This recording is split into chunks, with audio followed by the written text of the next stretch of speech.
এবং এই আয়াতটা দিয়ে 2022 সালে ফিফা ওয়ার্ল্ড কাপ কাতারে শুরু হয়েছে। দেখেন কাতার কি স্মার্টলি গোটা বিশ্বকে এক উম্মার কনসেপ্ট দিয়েছে। সুবহানাল্লাহ পড়েন। জাপানের সাথে জার্মানির খেলা ফিফা ওয়ার্ল্ড কাপ 2022, ওই খেলায় জিতেছিল জাপান।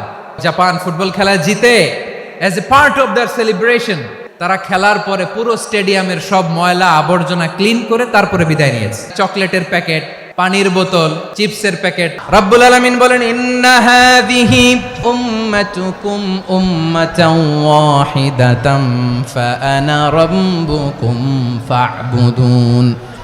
নিশ্চয়ই তোমাদের এই উম্মাহ হচ্ছে এক উম্মাহ, উম্মাতান ওয়াহিদা, এক উম্মাহ। আমি তোমাদের এক রব, আমি এক আল্লাহর ইবাদত করো, আমি ছাড়া কারো ইবাদত করো না। আদেশটা কার? তাহলে আমরা সবাই এক উম্মাহ। কয় উম্মাহ? এক উম্মাহ নাকি দুই উম্মাহ? আওয়াজ করে বলো, কয় উম্মাহ? এক উম্মাহ। শুধু আমরাই না, আমাদের সবার দিন একটা। আওয়াজ করে বলো, কয়টা? বিশ্বনবী বলেন, আল আম্বিয়া ইখওয়াতুন লিআল্লাত, নবীরা হচ্ছে বইমাত্রেও ভাইয়ের মতো। উম্মাহাতুহুম শাত্তা ওয়া দীনুহুম ওয়াহিদ, নবীরা হলো বইমাত্রেও ভাইয়ের মতো। অর্থাৎ নবীদের মা ভিন্ন, বাবা এক, মানে নবীদের শরীয়ত ভিন্ন, কিন্তু দিন একটা। আমাদের দিন কয়টা? আমাদের প্রভু এক, এক নবীর উম্মাত, জীবন বিধান এক, ওই শিবানী কোরআন। আমাদের প্রভু এক, এক নবীর উম্মাত, জীবন বিধান এক, ওই শিবানী কোরআন। তবে কেন এক নও হে মুসলমান? এক হও করিয়া হবান। বাইতুল্লাহ এক, আওয়াজ করে বলো, আমাদের বাইতুল্লাহ কয়টা? বাইতুল্লাহ এক, মদিনা শরীফ এক, উহুদ পাহাড় এক, বদরের মাঠ এক। একটা তো জীবন আর মরণ যে একটাই, একসাথে মিলে মিশে একটাই প্রাণ। তবে কেন এক নও হে মুসলমান? এক হও করিয়া হবান। সবাই মিলে, আমাদের প্রভু এক, জীবন বিধান এক, ওই শিবানী কোরআন। একসাথে, আমাদের প্রভু এক, জীবন বিধান এক, ওই শিবানী কোরআন। তবে কেন এক নও হে মুসলমান? এক হও করিয়া হবান। আওয়াজ করে পড়েন আল্লাহু আকবার। আমার কলিজার টুকরা পেকুয়ার ভাইরা বলেন, আমরা কয় উম্মাহ? এই যে শাহাদাত সাব্বাবা আঙ্গুলি উপরের দিকে উঁচু করে আওয়াজ করে বলো, আমরা কয় উম্মাহ? আওয়াজ করে বলো, আমরা কয় উম্মাহ? মাশাআল্লাহ, আমরা এক উম্মাহ, এক উম্মাহ। আমরা খবরদার, গোটা বিশ্ব আমাদের এই আঙ্গুলি দেখেছে, আমরা এক উম্মাহ। শুধু আমরা এক উম্মাই না, আমরা এসেছি এক উৎস থেকে। কয় উৎস?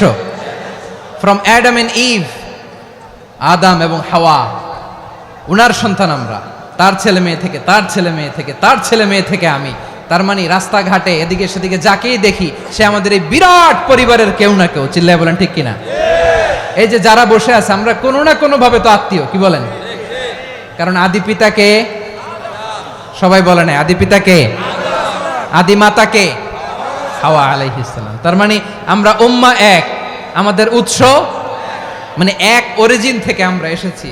সূরাতুল হুজরাতে আল্লাহ চমৎকার ভাবে বলেছেন। এবং এই আয়াতটা দিয়ে 2022 সালে ফিফা ওয়ার্ল্ড কাপ কাতারে শুরু হয়েছে। দেখেন কাতার কি স্মার্টলি গোটা বিশ্বকে এক উম্মার কনসেপ্ট দিয়েছে। সুবহানাল্লাহ পড়েন। সূরাতুল হুজরাত আল্লাহ বলেন, ইয়া আইয়ুহান নাসু ইন্না খলাকনাকুম মিন যাকারিন ওয়া উনসা وجعلناكم شعوبا وقبائل لتعارفوا ইন্না আকরামাকুম ইনদাল্লাহি আতকাকুম ইন্নাল্লাহা আলিমুন খাবীর।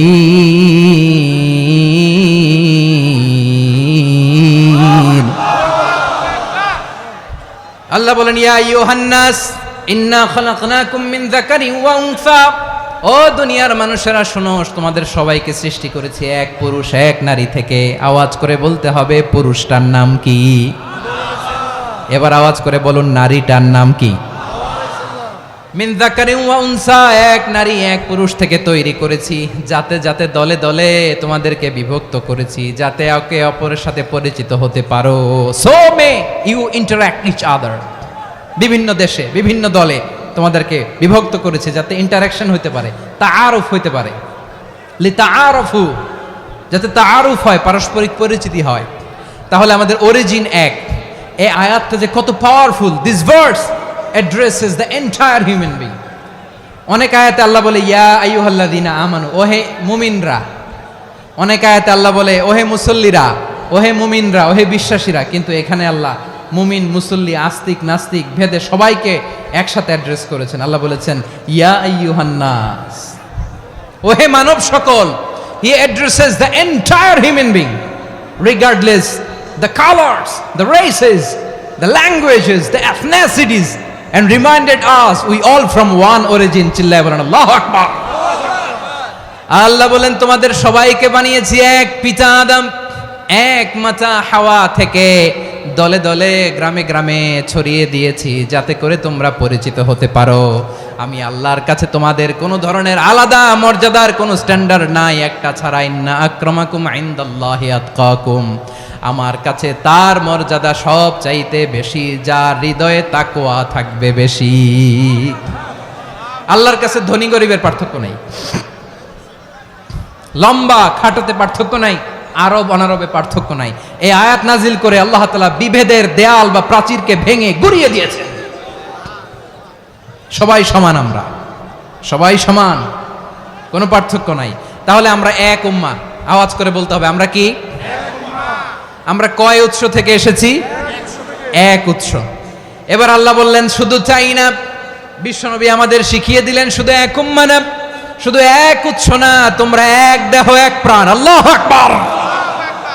এক দেহ এক প্রাণ বানানোর কথা না, বিশ্বনবীর কথা। বিশ্বনবী বলেন মাসালুল মুমিনিনা ফি তাওয়াদ্দিহিম ওয়া তাআতুফিহিম ওয়া তারাহুমিহিম মাসালুল জাসাদ। মুমিনের ভালোবাসা, সম্প্রীতি, ঔদার্যতা, এটার দৃষ্টান্ত কি? লাইক ওয়ান সিঙ্গেল বডি, একটা দেহের মতো সবাই। ইনিশতাকা মিনহু উদুন তাদাআ লাহু সাইরুল জাসাদি বিসাহরি ওয়াল হুম্মা। দেহের একটা অঙ্গ যদি ইনজুর্ড হয়, সারা দেহ যেমনি ব্যথা পায়, পেইন পায়, তেমনি গোটা বিশ্বের যেখানেই হোক মুসলিম আঘাত পেলে গোটা বিশ্বের সব মুসলিমের কলিজায় যে লাগে, ঠিক কি না? আরেক বর্ণনায় বিশ্বনবী বলেন আল মুসলিমুনা কা রাজুলিন ওয়াহিদ ইয়ানি জাসাদিন ওয়াহিদ। পুরো মুসলিম হচ্ছে, উম্মাহ হচ্ছে এরকম এক দেহ। ইনিশতাকা আইনু ইশতাকা কুল্লু। চোখে ব্যথা লাগলে যেমনি সারাটা দেহ ব্যথা অনুভব করে, ইনিশতাকা রাসুহু ইশতাকা কুল্লু। মাথায় ইনজুরি হলে যেমনি সারা দেহে ব্যথা লাগে, গোটা বিশ্বের যেখানেই মুসলিম ব্যথা পাক, আক্রান্ত হোক, গোটা বিশ্বের সব মুসলমানের কলিজায় লাগে, ঠিক কিনা বলেন? আচ্ছা, আপনার চোখে ব্যথা, কোথায় ব্যথা? আপনার চোখে যেহেতু ব্যথা, সারা দেহে তো খুব আরাম লাগে, তাই না? আপনার প্রচন্ড মাথা ব্যথা মাঝে মাঝে হয় না আমার ভাইয়েরা? মাথা ব্যথা হয় না আপনাদের? প্রচন্ড মাথা ব্যথা, তো সারা দেহটা তো খুব আরামে আছে না? নাকি চোখে ব্যথা লাগলে, ইনজুরি হলে সারা দেহ সেই ব্যথা অনুভব করে? মাথায় ব্যথা হলে সারা দেহ সেই ব্যথা অনুভব করে কি করে না? ঠিক অনুরূপ ভাবে কাশ্মীরে আমার মুসলিম ভাইরা আক্রান্ত হলে আমাদের হৃদয়ে রক্তক্ষরণ হয় কি হয় না? ফিলিস্তিনে আমার ভাইদের উপর যখন বম্বিং হয়, আমাদের চোখ বেয়ে দাঁড় দাঁড় করে পানি ঝরে কি ঝরে না? আমার রোহিঙ্গা মুসলিম ভাইরা যখন কাঁদে, তাদের সাথে আমরাও কাঁদি কিনা? কেন কাঁদি? কারণ এক দেহ। কথা বুঝে নাই? আওয়াজ করে বলেন এক দেহ। ওই যে ফিলিস্তিনের পতাকা উড়ছে, আমরা এই পেকুয়ার ময়দান থেকে ফিলিস্তিনের সাথে, আমার ভাইদের সাথে আমরা সংহতি প্রকাশ করছি। আমরা মুষ্টিবদ্ধ হাতকে উপরের দিকে করে আওয়াজ করে আমার সাথে সাথে পড়ুন, ফ্রি ফ্রি আল আকসা। একজন ভাই আমরা বাকি থাকবো না, হাত উঁচু করে প্যান্ডেলের সামনে পেছনে আকাশ বাতাস মুখরিত করে আওয়াজ করে পড়ুন, ফ্রি ফ্রি আল আকসা। আওয়াজ তুলে পড়ুন, free free Al Aqsa, free free Al Aqsa. Palestine will be free from the river to the sea. Palestine will be free. Free free Al Aqsa. আল্লাহ আমার আল আকসার ভাইদেরকে মুক্ত করুক।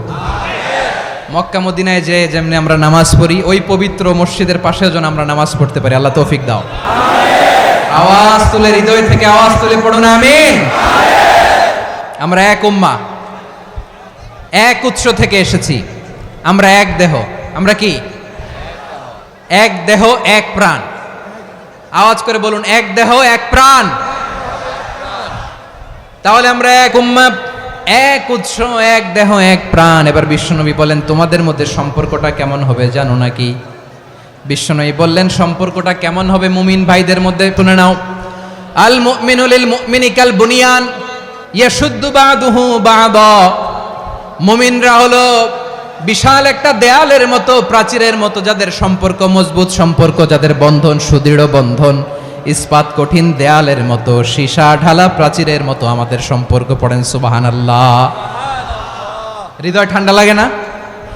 আমি বলতে যেই তো আমার কলিজা ঠান্ডা হয়ে যাচ্ছে।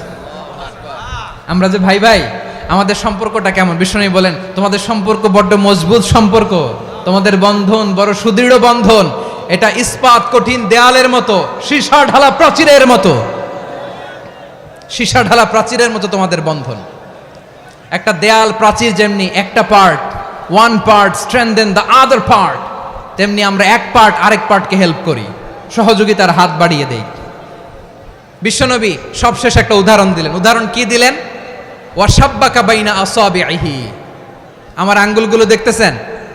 এদিকে কয় আঙ্গুল, এদিকে কয় আঙ্গুল, মোট কয় আঙ্গুল? বিশ্বনবী বলেন, ওয়াশাব্বাকা বাইনা আসাবিহি। এই ডান হাতের 5 আঙ্গুল বাম হাতের 5 আঙ্গুলের ভিতরে সবাই এরকম ঢুকান তো, ঢুকা এরকম চাপ মারেন।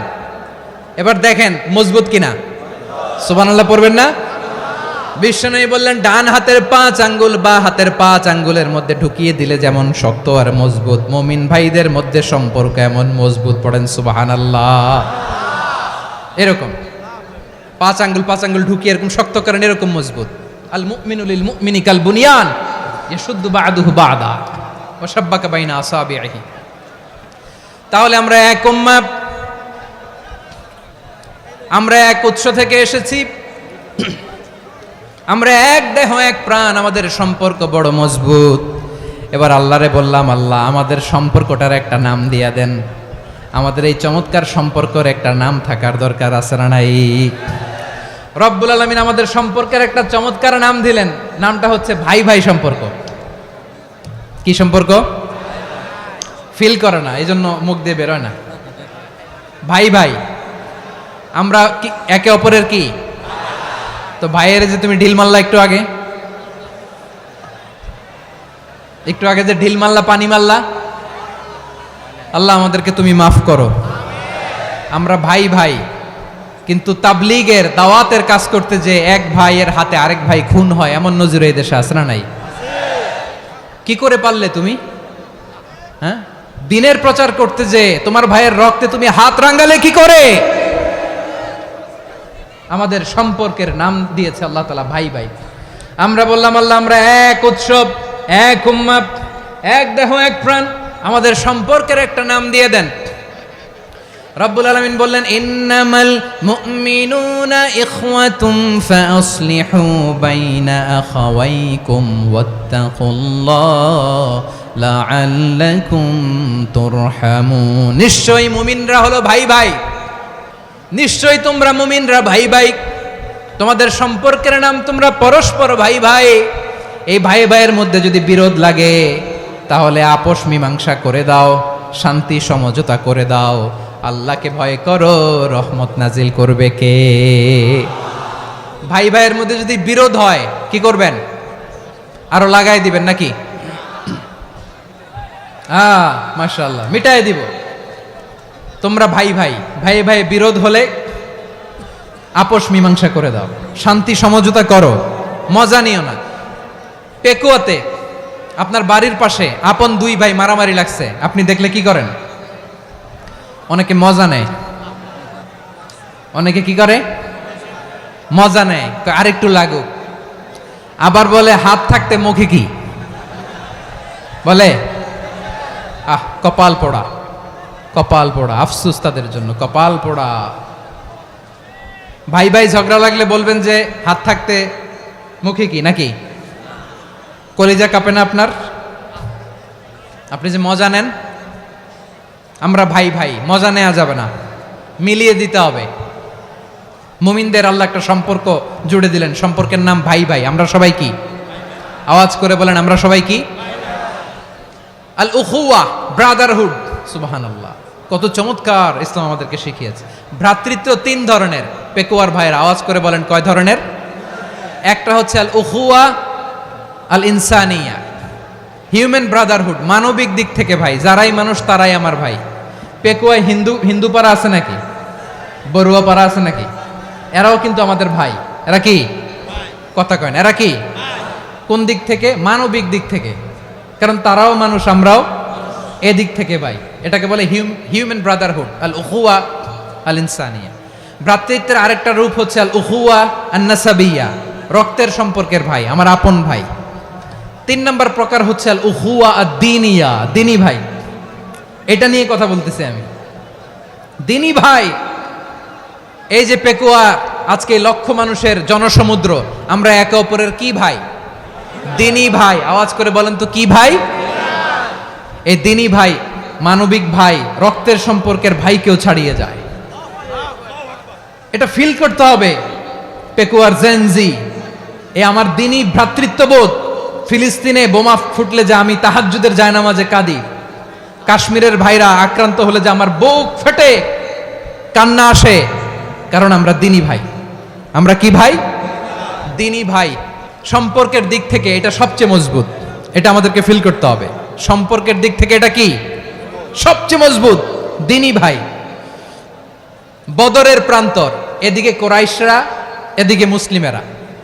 কোরাইশের মধ্যে, কোরাইশ গোষ্ঠীর মধ্যে অনেকে আছে বাবা, তার কলিজার টুকরা ছেলে মুসলিম সেনাবাহিনীর এদিকে দাঁড়ানো, মুখোমুখি দুইটা ব্যাটালিয়ন সেনাবাহিনী, কোরাইশদের বাহিনী, মুসলিম বাহিনী। কোরাইশদের এখানে বাবা, এখানে ছেলে। কোরাইশদের এখানে ছেলে, এখানে বাবা। ইসলাম তাদেরকে পৃথক করেছে। আর মুসলিম সেনাবাহিনীর মধ্যে কেউ কাউরে চিনে না, কেউ আনসার, কেউ মুহাজির, কেউ ছোট, কেউ বড়, কেউ দাস, কেউ মালিক, সব মিলেমিশে একাকার।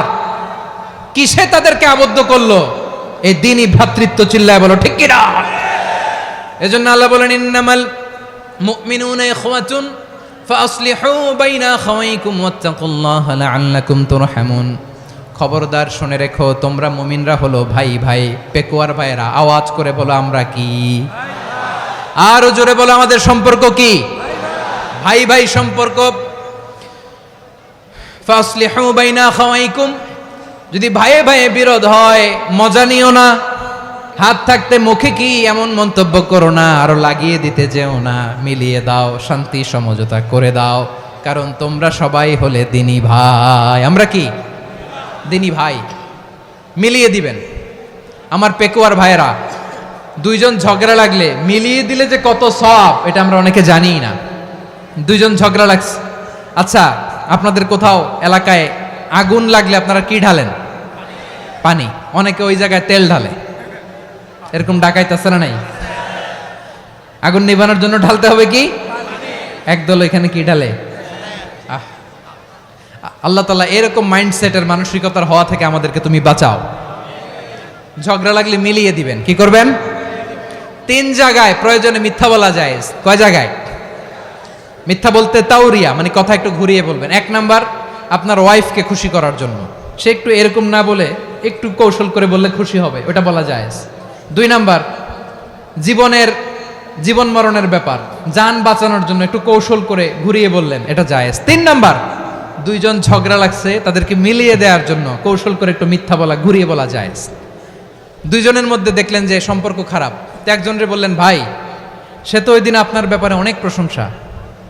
কি আমার ব্যাপারে প্রশংসা? তার সাথে তো আমার মারাত্মক সম্পর্ক। কি বললো? এই বললো আপনি নাকি এই করছেন ওই করছেন, অনেক প্রশংসা। লোকটার মন খুশি হয়ে যাবে তার ব্যাপারে, ঠিক কিনা? আবার তার সাথে যার ঝগড়া, ওরে যে বলুন, ভাই ওই দিন তো সে আপনার অনেক অ্যাপ্রিসিয়েশন করলো, অনেক। সে তো অবাক, কিরে বলে কি আমার? এই যে দুইজনের ব্যাপারে দুইজনের একটু ভালো ভালো কথা বলে দিচ্ছেন, একদিন দেখবেন রাস্তা দিয়ে হাঁটার সময় একে অপরকে সালাম দিয়ে ফেলছে, সালাম দিয়ে বুকে জড়ায় ধরছে, আছে না নাই? আবার মিলমিশ হয়ে গেছে। কিন্তু আমাদের স্বভাব হইলো দুই প্রতিবেশী যদি একসাথে বসে একসাথে হাঁটে, দূর থেকে দেখলে আমাদের জলে, আছে না নাই? ঘটনা কি? এই দুইটার মধ্যে এত মিল কে? এই দুইটার মধ্যে গিরিঙ্গি লাগানো যায় কিভাবে? হ্যাঁ, এই বন্ধুত্ব ফ্রেন্ডশিপ নষ্ট করা যায় কিভাবে? এরকম মানসিকতা সবার না, আমাদের অনেকের মধ্যে আছে না নাই? আল্লাহর কাছে তওবা করেন, এই মানসিকতার যেন আমরা না হই, আমরা মিলিয়ে দিব। কানগুলো খরগোশের কানের মতো খাড়া করে শুনুন পেকুয়ার ভাইরা। বিশ্বনবী বলেন, আলা উখবিরুকুম বি আফদল দারাজাতিস সিয়ামি ওয়াস সালাতি ওয়াস সাদাকা। হে আমার উম্মতেরা, নামাজ, রোজা, দান, দেখেন নামাজ, রোজা, দানের চেয়েও বড় কোনো শ্রেষ্ঠ ইবাদতের কথা আমি কি তোমাদের বলবো না? সাহাবারা তো অবাক, বলে কি নামাজের চেয়ে বড় ইবাদত, রোজার চেয়ে বড়, দান করার চেয়ে বড় ইবাদত? সাহাবীরা বললেন, বালা ইয়া রাসূলুল্লাহ, নবী বলেন। বিশ্বনবী বললেন, নামাজের চেয়েও বড়, রোজার চেয়েও বড়, যাকাতের চেয়েও বড়, সাদাকার চেয়েও বড় একটা ইবাদত আছে, আমি কি তোমাদের বলবো না? সাহাবারা বললেন, ইয়া রাসূলুল্লাহ, বালা, অবশ্যই বলবেন, সেটা কি? বিশ্বনবী বললেন, ইসলাহু যাতিল বাইন।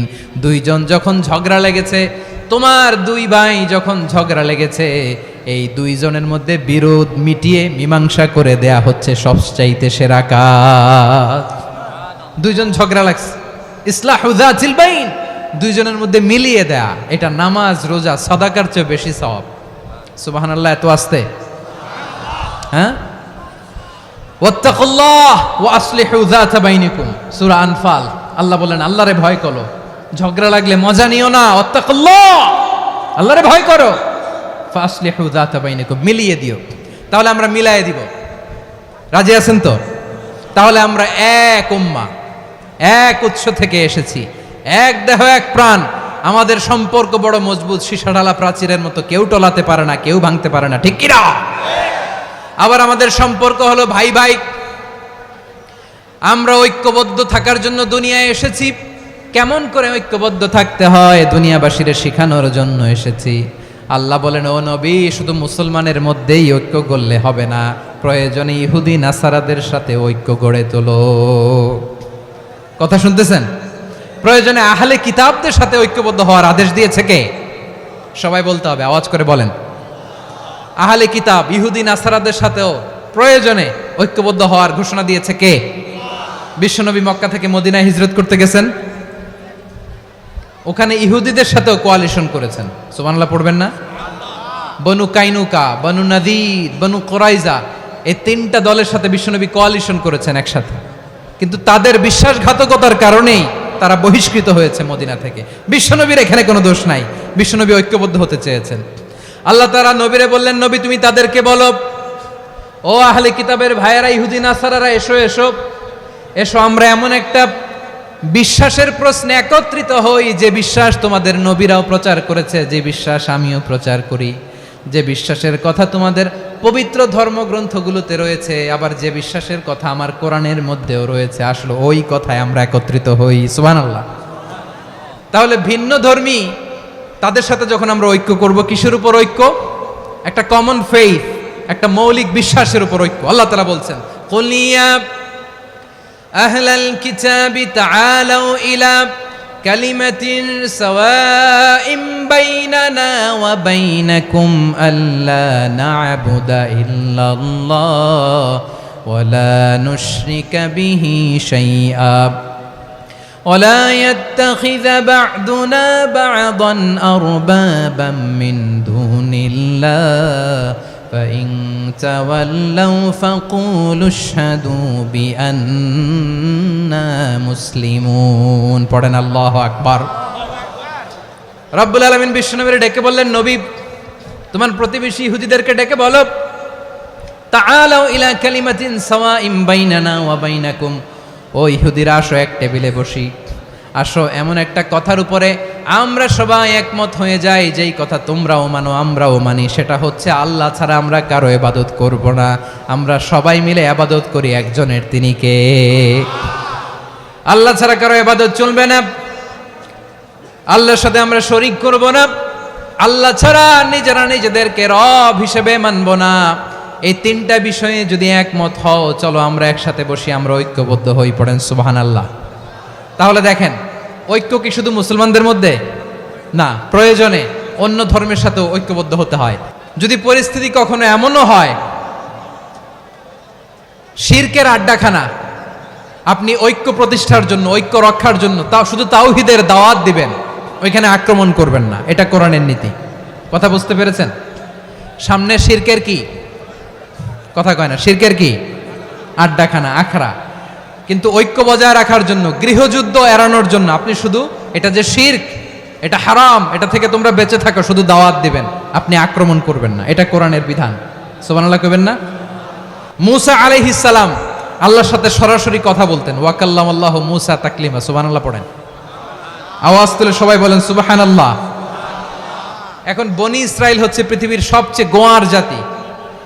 তারা বলে, মূসা তুমি যে আল্লাহর সাথে কথা বলো আমরা তো দেখি না, তুমি যে কথা বলো আমরা তো শুনি না, তো কি করতে হবে? বনি ইসরাইল বলে, আমাদের মধ্য থেকে 70 জন নিয়ে যাইতে হবে তুর পাহাড়ে, ওরা আয়েশা যদি কয় হ্যাঁ আমরা শুনছি, তাহলে বিশ্বাস করব। কত বড় ডাকাত দেখছেন বনি ইসরাইল। এদের চেয়ে গোয়ার জাতি নাই, এত গোয়ার তুমি করেছে মূসা আলাইহিস সালামের সাথে। তুমি যে আল্লাহর সাথে কথা বলে আমরা তো দেখি, কি করব? 70 জন আমাদের বন্ধু বান্ধব যে যদি দেখে, তারা বললে ওকে আসো, 70 জন আসো। 70 জন নিয়ে গেল। মূসা আলাইহিস সালাম হারুন আলাইহিস সালামকে খেলাফা দিয়ে গেলেন, আল্লাহ ওনাকে নবী বানালেন। মূসা আলাইহিস সালাম বললেন, হারুন খবরদার, বনি ইসরাইলের মধ্যে তাওহীদের বাণী প্রচার করবা, ঐক্য ধরে রাখবা, বিচ্ছিন্ন হতে দিবা না। চলে গেছে। এইদিকে বনি ইসরাইলের এক দুষ্ট লোক ছিল, নাম সামিরি। কি নাম? সামিরি। সে সবাইরে বলল, তোমাদের স্বর্ণগুলো ফালাও। স্বর্ণগুলো ফেললো, বনি ইসরাইলের স্বর্ণগুলোকে গলিয়ে সে একটা গরুর বাচ্চা বানালো, গোবৎস। কিসের বাচ্চা? দেখেন গরুর পূজা কিভাবে শুরু হয় পৃথিবীতে, প্রথম গোবৎস পূজা, গরুর বাচ্চার পূজা কিভাবে। সে স্বর্ণ গলি গরুর বাচ্চা করে, জিবরাইল আলাইহিস সালাম যে জমিনে এসেছিলেন, ওই ফেরেশতার পায়ের নিচের একটু মাটি সে বুদ্ধি করে প্যাকেটে রেখে দিছিল। সে গরুর বাচ্চা বানায় স্বর্ণ দিয়ে গলিয়ে ওই মাটি এটার মধ্যে ঢুকাই দিছে বেলকি দেওয়ার জন্য। স্বর্ণ দিয়ে বানানো গোবৎস গরুর বাচ্চার গায়ে যখন সেই মাটি ছুঁড়ে দেয়া হলো, এখন বাছুরের ভেতর থেকে ভ্যাঁ ভ্যাঁ আওয়াজ আসতেছে। কি আসতেছে? সবাই তো অবাক। সামিরি বলে, আরে তোমরা যে 70 জন দিয়ে মূসা আলাইহিস সালামরে পাঠাইছো, ওইদিকে এত ঘুরতেছে, আল্লাহরে খুঁজে পায় না, আল্লাহ তো এটার ভিতরে ঢুকছে। নাউজুবিল্লাহ বলবেন না? তোমরা যে 70 জন দিয়ে পাঠাইলা, 70 জন নিয়ে মূসা আলাইহিস সালাম খালি ঘুরতেছে, আল্লাহরে পায় না। পাবে কেমনে? আল্লাহ তো, নাউজুবিল্লাহ, এটার ভিতরে সেজদা দাও। এই সেজদা দিয়ে গেল। আল্লাহর নবী হারুন আলাইহিস সালাম বললেন, খবরদার, এটা সুস্পষ্ট শিরক। আল্লাহ সব গুনাহ মাফ করে, শিরকের গুনাহ মাফ করে না, খবরদার তোমরা থামো। কে শোনে কার কথা? হারুন আলাইহিস সালাম বললেন, খবরদার, এই শিরকি কাজে তোমরা সংযুক্ত হয়ো না। তোমাদেরকে কি মনে নাই আমার ভাই মূসা আলাইহিস সালাম কি বলছে? আল্লাহ শিরক মাফ করে না, খবরদার শিরক করো না, আল্লাহরে ভয় করো। হারুন আলাইহিস সালাম তাদেরকে বুঝালেন, শিরক করো না, আল্লাহরে ভয় করো। শুধু এতটুকুই তিনি বুঝালেন, দাওয়াতি কাজ পালন করলেন, কিন্তু প্রতিরোধ করেন নাই, সশস্ত্র সংগ্রামে লিপ্ত হন নাই, বাধা দেন নাই, কারণ গৃহযুদ্ধ বেঁধে যেতে পারে। উনি ভাবলেন, আমি যদি আমার বাহিনী নিয়ে দাওয়াত দেওয়ার সাথে সাথে প্রতিরোধ করি, আক্রমণ করি, ওরাও আমারে আক্রমণ করবে, ব্লাডশিড হবে, রক্তপাত, এমন অবস্থা হবে বনি ইসরায়েলের মধ্যে, যেটা হয়তো আমার ভাই মুসাও কন্ট্রোল করতে পারবে না। সুবহানাল্লাহ কইবেন না? এক একজন নবীকে আল্লাহ তাআলা কি ইন্টেলেক্ট দিয়ে পাঠিয়েছেন। তিনি ভাবলেন, আমি দাওয়াতি কাজটাই করি, এটা যে হারাম এটা থেকে শুধু বারণ করি, কিন্তু প্রতিরোধ না করি। আমি যদি ঐক্য ধরে রাখতে পারি, বাকিটা আমার ভাই সামলে নেবে। সুবহানাল্লাহ। হারুন আলাইহিস সালাম প্রতিরোধ করলেন না, বনি ইসরায়েলের মধ্যে গৃহযুদ্ধ বেঁধে যাওয়ার আশঙ্কায় প্রতিরোধ করলেন না, আক্রমণ করলেন না, শুধু দাওয়াত দিলেন। ইন দ্য মিনটাইম মুসা আলাইহিস সালাম আল্লাহর সাথে কথা বলে যখন ফিরে আসলেন, দেখলেন বনি ইসরায়েলের অধিকাংশ লোক মুশরিক হয়ে গেছে। মুশরিক হয়ে গেছে। মুসা আলাইহিস সালাম রেগে গেলেন। রেগে প্রথমে বনি ইসরায়েলদেরকে অ্যাটাক না করে ভাইয়ের দাড়ি ধরলেন। হারুন আলাইহিস সালামের দাড়ি আর চুল। মেজাজি নবী ছিলেন। হারুন, তুমি কি করলা? তোমারে কি দায়িত্ব দিয়ে গেলাম? তুমি কি করলা? তুমি থাকতে বনি ইসরায়েল কেমন করে শিরকের কাজে নিমজ্জিত হয়ে যায়? সাইয়েদনা হারুন আলাইহিস সালাম বললেন, ইন্নী, কোরআন সাক্ষী, কোরআন থেকে কোট করছি, ইন্নী খাশিতু আন তাকুলা ফাররাকতা বাইনা বনি ইসরাঈলা ওয়া লাম তারকুব কওলি। ও আমার ভাই, আমার দাড়ি ধরবেন না, আমার মারবেন না। আমি ভয় করেছি, আমি ভয় পেয়েছি, না জানি আপনি বলেন তুমি কেন খাশিতু আন তাকুলা ফাররাকতা বাইনা বনি ইসরাঈল, আপনি এসে আমারে যদি বলেন তুমি কেন ঐক্য ধরে রাখলে না, কেন মারামারি হলো, কেন রক্তপাত হলো, তোমার কি এই দায়িত্ব আমি দিয়ে দিয়েছিলাম? আমার কথার দিকে কি তুমি ভ্রুক্ষেপ করো নাই? আমি যে বলছি তাওহীদের বাণী প্রচার করবা আর ঐক্য ধরে রাখবা, আমার কথা কি শোনো নাই? আপনি আমারে ধমকাবেন, এই জন্য আমি প্রতিরোধ করি নাই, আক্রমণ করি নাই, গৃহযুদ্ধ আটকানোর জন্য, কিন্তু আমি দাওয়াত দিয়েছি। সুবহানাল্লাহ পড়েন। ঐক্য ধরে রেখেছেন। মুসা আলাইহিস সালাম মুহূর্তেই সামিরীকে আক্রমণ করলেন, অ্যাটাক করলেন, শাস্তি দিলেন। মুহূর্তেই ওই গোবৎস গরুর বাছুরকে ভেঙে চুড়ে মেসাকার করে সাগরের মধ্যে ভাসিয়ে দিলেন। পুরো বনি ইসরায়েলকে আবার তাওহীদের উপর প্রতিষ্ঠিত করলেন। পড়েন সুবহানাল্লাহ। এই ঘটনা থেকে শিক্ষা কি? শিক্ষা হচ্ছে আপনি শিরকের আড্ডাখানা দেখলেও বৃহৎ স্বার্থে তাওহীদের দাওয়াত দিবেন, প্রয়োজনে আপনি ঐক্য নষ্ট করবেন না। সুবহানাল্লাহ পড়বেন না? তাহলে ঐক্যের গুরুত্ব বেশি না কম? বলেন, আওয়াজ করে বলেন। ওয়াতাসিমু বিহাবলিল্লাহি জামিআ, আল্লাহর রশিকে আঁকড়ে ধরো। ওয়ালা তাফাররাকু, তোমরা বিচ্ছিন্ন হয়ো না। পেকুয়ার ভাইরা আওয়াজ করে বলেন তো, আদেশটা কার? এখন বলেন, আমাদের ঐক্যবদ্ধ জীবনের দরকার আছে না নাই? এই যে ডক্টর মোহাম্মদ ইউনূস আমাদের লিডার, উনি যে আমাদেরকে জাতীয় ঐক্যের আহ্বান জানিয়েছে, ওনার আহ্বানে আমাদের সাড়া দেওয়ার দরকার আছে না নাই? রাজনীতিবিদদের যে ডাকছে, খুশি লাগে না আপনার? আলেমদের ডাকছে, খুশি লাগে নাই? আলহামদুলিল্লাহ বলবেন না? আলহামদুলিল্লাহ। সবাইকে ডেকেছে, ঐক্যবদ্ধ করেছে। আমরা ঐক্যবদ্ধ থাকতে চাই, আমরা ঐক্যবদ্ধ জীবন চাই, আমরা আর কাদা ছড়াছড়ি করতে চাই না। রাজি আছেন সবাই? এখন আমরা যদি ঐক্য নষ্ট করি, আমাদের কি কি সমস্যা, কি ক্ষতি, কি কুফল? অনৈক্যের কুফল কি? কয়েকটা কুফলের কথা বলে শেষ করব। প্রিয় ভাইরা, what are the drawbacks and disadvantages of division, social and political division in the society, disunity? আমরা যদি বিচ্ছিন্ন হই, একে অপরের যদি মারামারি করি, একজন যদি আরেকজনের কাফের ফতোয়া দেয়, আমাদের কি ক্ষতি? এক নাম্বার ক্ষতি হচ্ছে, আমরা যদি বিচ্ছিন্ন হই, আমাদের শক্তি কমে যাবে, আমাদের পাওয়ার আমরা হারাবো। আমাদের কি হারাবো? পাওয়ার। মনে রাখবেন, যখন আমি একা থাকি তখন আমি ব্যক্তি, যখন আমরা সবাই মিলি তখন আমরা শক্তি। এই শক্তি নিয়ে আমাদের সামনে এগিয়ে যাওয়ার দরকার আছে না নাই? তাহলে আমরা যদি নিজেরা বিরোধে লিপ্ত হই, আমাদের ক্ষমতা, পাওয়ার ছুটে যাবে। আমরা এই পাওয়ার হারাতে চাই না, ঠিক কিনা বলেন? রব্বুল আলামিন ঠিক তাই বললেন।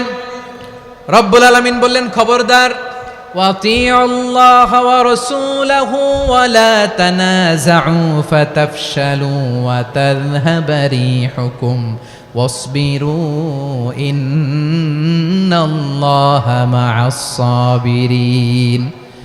আল্লাহর আনুগত্য করো, নবীর আনুগত্য করো, কিন্তু খবরদার নিজেরা বিরোধে লিপ্ত হয়ো না, নিজেরা মারামারি করো না, তাহলে তোমাদের শক্তি কমায় দিবে কে? ফাতাফশালু, তোমরা সাহস হারাবা, ওয়া তাযহাবা রিহুকুম, তোমাদের শক্তি কমে যাবে, পাওয়ার কমে যাবে। তাহলে আমরা যদি নিজেরা মারামারি করি, আমরা নিজেরা যদি বিচ্ছিন্নতায় লিপ্ত হই, আমরা যদি মতানৈক্য করি, তাহলে আমাদের শক্তি কমে যাবে, ঠিক কিনা? আমরা শক্তি কমাবো। আচ্ছা, ছোট্ট একটা বাঁশের কঞ্চি যদি আপনারা দেয়, পায়ের মধ্যে ধাক্কা দিয়ে ভাঙতে পারবেন না? এরকম বাঁশের কঞ্চি যদি 20টা একসাথে জোড়া লাগায় দেয়, ভাঙতে পারবেন?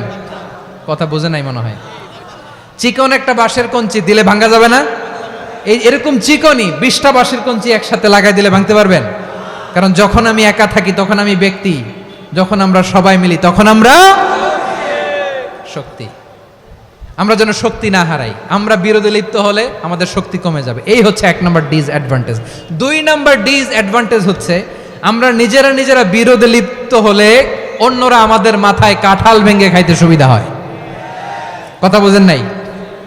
আমরা যদি বিরোধে লিপ্ত হই তাহলে পরাশক্তিগুলোর সুবিধা, তখন আমাদের কাউকে দিতে হবে ট্রানজিট, কাউকে দিতে হবে সেন্ট মার্টিন, কাউকে দিতে হবে দেশের অর্ধেক। চিল্লায় বলো ঠিক কিনা? নিজেদের প্রবলেম সলভ করার ক্যাপাসিটি আমাদের আর থাকবে না।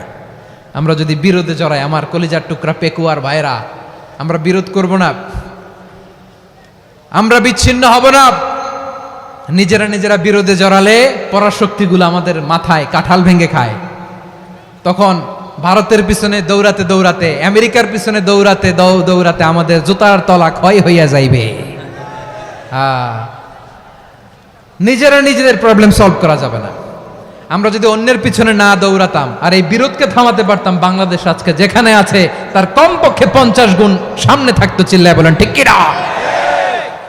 তাহলে 1 নম্বর ক্ষতি হচ্ছে আমাদের পাওয়ার লেস হয়ে যায়, আমরা দুর্বল হই যদি আমরা বিরোধ করি। 2 নম্বর হচ্ছে পরাশক্তিগুলোর সুবিধা নেয়। 3 নম্বর হচ্ছে আমাদের উন্নয়ন, দেশের উন্নতি, অগ্রগতি এটা স্থবির হয়ে যায়, এটা বাধাগ্রস্ত হয়। প্রিয় ভাইয়েরা, ইউনিটি, ঐক্য হচ্ছে একটা দেশের উন্নয়নের মূল ভিত্তি। 2 জন কইছে ঠিক। এদিকে এখন কয়েকজন কইছে ঠিক। ঐক্য হচ্ছে একটা দেশের, জাতীয় ঐক্য হচ্ছে কোন দেশের উন্নয়ন অগ্রগতির মূল ভিত্তি। ঠিক কিনা বলেন? ইউনিটি অফ এ কান্ট্রি, এটা হচ্ছে একটা সাস্টেইনেবল ডেভেলপমেন্ট, সোশ্যাল স্ট্যাবিলিটির জন্য এটা অনেক গুরুত্বপূর্ণ। এজন্য বিরোধের কোনো স্থান আমরা দিব না, আমরা ঐক্যবদ্ধ থাকবো ইনশাআল্লাহ বলেন। আর কখনো কাউরে কাফের বলে গালি দিবেন? তুই জাহান্নামী বলবেন? ঝগড়া লাগলে লাগাই দিবেন? তাহলে কি করবেন? মিলায় দিব। আওয়াজ করে বলেন কি করব? প্রিয় ভাইয়েরা, এই বিরোধ গত 50 বছর তো আমরা দেখেছি, ধর্মীয় অঙ্গন বলেন, সামাজিক অঙ্গন বলেন, রাজনৈতিক অঙ্গন বলেন, এই বিরোধ আমাদেরকে শেষ করে দিয়েছে। এই 24-এর ছাত্র নাগরিক অভ্যুত্থানের পরেও যদি সেই বিরোধ আমাদেরকে খায়, তাহলে এতগুলো তাজা জেনজির রক্ত বৃথা যাবে। চিল্লায় বলো ঠিক কিনা? আমরা এই রক্তগুলো কি বৃথা যেতে দিতে চাই না? আমরা ঐক্যবদ্ধ থাকতে চাই। রাজি আছেন? আমরা আর কাদা ছড়াছড়ি করব না। অনেক হয়েছে, আন্না, এবার থামুন। অনেক হয়েছে, আন্না। প্রথমেই আমি এদেশের সম্মানিত আলেম সমাজকে বিনয়ের সাথে অনুরোধ করব, আসুন আমরা ঐক্যবদ্ধ হই। আজকের এই পেকুয়ার ঐতিহাসিক তাফসিরুল কোরআনের প্রোগ্রাম থেকে আমি সম্মানিত আমার মাথার তাজ ওলামাদেরকে জাতীয় ঐক্যের আহ্বান জানাই। পেকুয়ার এই ঐতিহাসিক তাফসিরুল কোরআনের প্রোগ্রাম থেকে আমি আমার সম্মানিত রাজনৈতিক ব্যক্তিবর্গদেরকে জাতীয় ঐক্যের আহ্বান জানাই। অনেক হয়েছে, আন্না। আধিপত্যবাদকে রুখে দিতে হলে, বাংলাদেশের বিরুদ্ধে যে কোনো ধরনের ষড়যন্ত্রকে রুখে দিতে হলে জাতীয় ঐক্যের কোনো বিকল্প নাই। চিল্লায় বলো ঠিক কিনা? আমার প্রিয় ভাইয়েরা, আমার ভাইয়েরা, আর কাদা ছড়াছড়ি করব না ইনশাআল্লাহ বলেন। আল্লাহুম্মা ফারশাদ, আল্লাহ তুমি সাক্ষী থাকো, আল্লাহ তুমি তৌফিক দাও। আওয়াজ করে পড়েন আমিন। আর একে অন্যকে কাফির বলে গালি দিব না। ঠিক কিনা বলেন? রাজি আছেন? ধ্বংস করে দিয়েছি আমরা আমাদেরকে। আপনারা হালাকু খানের নাম শুনেছেন? মঙ্গল অধিপতি হালাকু খান বাগদাদের আমাদের বিশাল দারুল হিকমা লাইব্রেরিকে ধ্বংস করেছে। 10 লক্ষ মুসলমানদেরকে কচুকাটা করে গণহত্যা করেছে। জানেন, আমাদের সভ্যতা সূতিকাগারের কেন্দ্রবিন্দু ছিল বাগদাদ। ইরাকের বাগদাদে যেদিন সে রক্ত নিয়ে হোলি খেলা করে, রক্তের হোলি খেলা যেদিন হয়, ওই দিনও বাগদাদে বাহাস চলতেছিল। আমাদের বাহাস কি চলতেছিল? আপনাদের এলাকায় বাহাস আছে? এই প্রচলিত বাংলাদেশে যে বাহাস, এটার সাথে ইসলামের কোনো সম্পর্ক আছে? এই পর্যন্ত বাহাসের পরে পরাজয় বরণ করছে এরকম কোন দল আপনারা পাইছেন? আমি পাই নাই। প্রত্যেক দলই বাহাসের পরে সংবাদ সম্মেলন করে বলে আমরা জয়লাভ করিয়াছি, ওনারা পালাইয়া চলিয়া গিয়াছেন। আছে না নাই? কারণ সত্য জানার জন্য, সত্য মানার জন্য আসে না তো, নিজের জ্ঞান জাহির করার জন্য বাহাস করে, বিপক্ষ দলের আলেমকে ছোট করার জন্য বাহাস করে। এই বাহাসের স্থান ইসলামে নাই, চিল্লায় বলো ঠিক কিনা। এই সমস্ত বাহাসের দিন শেষ, ঐক্যবদ্ধ হওয়ার বাংলাদেশ। প্রিয় ভাইরা, হালাকু খান সে দারুল হেকমার লাইব্রেরি জ্বালিয়ে পুড়িয়ে এই সব দামি দামি বইগুলো, আমাদের দামি দামি ঐতিহাসিক তুরাসি ক্লাসিক বইগুলোকে দজলা নদীতে ফেলেছে। পুরা দজলা নদী কালো হয়ে গিয়েছে। 10 লক্ষ মুসলমানকে গণহত্যা চালিয়ে এই রক্তের বন্যা যখন দজলা নদীর পানিতে মিশে গিয়েছে, দজলা নদীর পানি লাল হয়ে গিয়েছে। যেই দিন বাগদাদে গণহত্যা চলে, ওই দিনও বাগদাদে বাহাস চলতেছিল। কিসের বাহাস জানেন?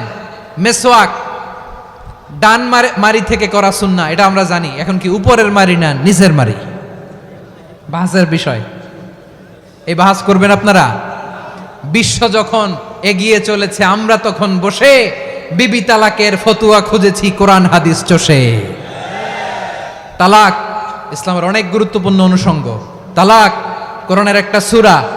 কিভাবে তালাক হবে না হবে আমাদের ফোকাহায়ে একরাম, আমাদের আকাবেররা সব বলে গিয়েছেন, সব জানা। আপনি হয় এটা মানবেন, নয় ওইটা নিয়ে বাহাসের দরকার নাই, ওইটা নিয়ে মারামারির স্থান ইসলামে নাই। আওয়াজ করে বলেন ঠিক কিনা। জাপানের সাথে জার্মানির খেলা, ফিফা ওয়ার্ল্ড কাপ 2022। এক পক্ষে জাপান, আরেক পক্ষে কোন দেশ? কথা শোনে নাই। এক পক্ষে কোন দেশ?